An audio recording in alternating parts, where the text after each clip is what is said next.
صاحب ایک سوال بھی بہت اہم ہے، حج 2023 کی کیا تیاریاں؟ اور آخر سب سے اہم سوال یہ کہ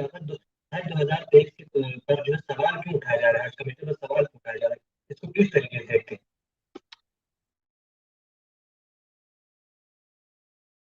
2023 کو لے کر کے دو تین بڑے سوال ہیں۔ ایک تو ابھی حج کمیٹی کی کانفرنس ہوئی تو اس میں میڈیا کو پوری طریقے سے نظر انداز کر دیا گیا، میڈیا کو نہیں بلایا گیا۔ یہ شاید پہلا موقع ہو کہ حج کانفرنس ہو رہی ہو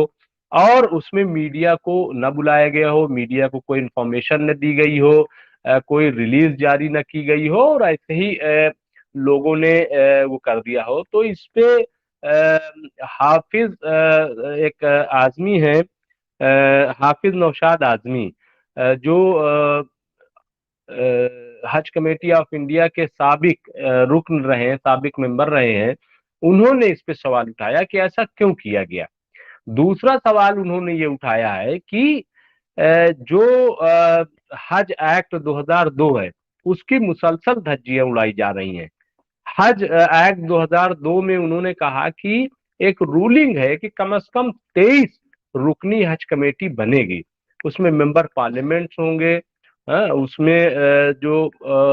مفتی ہوں گے، اس میں سماجی کارکن ہوگا، یعنی مختلف شعبہ زندگی کے لوگ اس میں شامل کیے جائیں گے،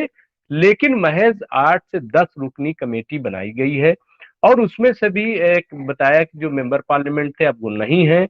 اور ایک وہاں پہ جو مفتی کے نام سے جو علماء کی ایک سیٹ ہوتی رکن، اس میں بھی ایک ایسے شخص کو ممبر بنا دیا گیا جو نہ مفتی ہے، نہ عالم ہے، نہ کچھ ہے،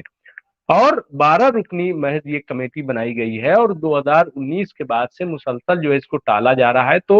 یہ چونکہ اب مائنارٹی جو منسٹری ہے اس کی منسٹر اسمرتی ایرانی ہے، ان کو ایڈیشنل چارج دیا گیا ہے، تو یہ ابھی کئی مہینے ہو گئے ان کو چارج لیے، لیکن انہوں نے کانفرنس تو کر دی، لیکن جو ممبر شپ، جو ممبر سازی ہونی چاہیے تھی، جو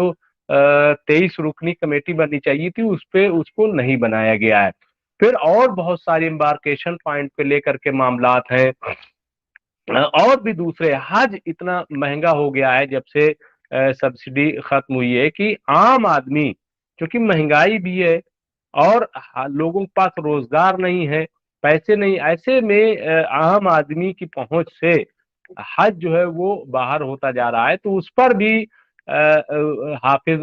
نوشاد اعظمی نے سوال اٹھایا کہ آخر ایسا کیوں کیا جا رہا ہے، کیوں یہ حج کے ساتھ حج کمیٹی آف انڈیا کو ایک پاورفل باڈی نہیں بنائی جا رہی ہے،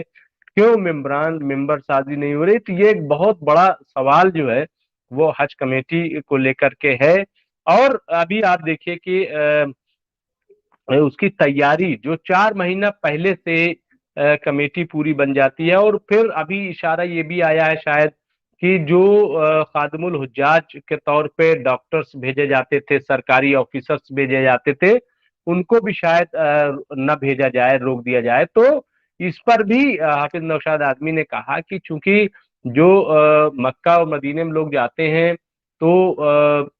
پہلے مرحلے میں چونکہ وہاں پہ ارکان اتنے ہوتے ہیں، 90% لوگ جو ہے بیمار ہو جاتے ہیں، اور وہاں علاج کا کوئی نظم نہیں ہوتا ہے۔ ایسے میں جو ڈاکٹرز جاتے ہیں، جو وہاں پہ تیمارداری کرتے ہیں، ان سے بڑی راحت رہتی ہے۔ تو اگر ان کو روکا جائے گا تو یہ بہت بڑا نقصان ہوگا۔ تو انہوں نے اصل میں یہ اٹھایا ہے سوال کہ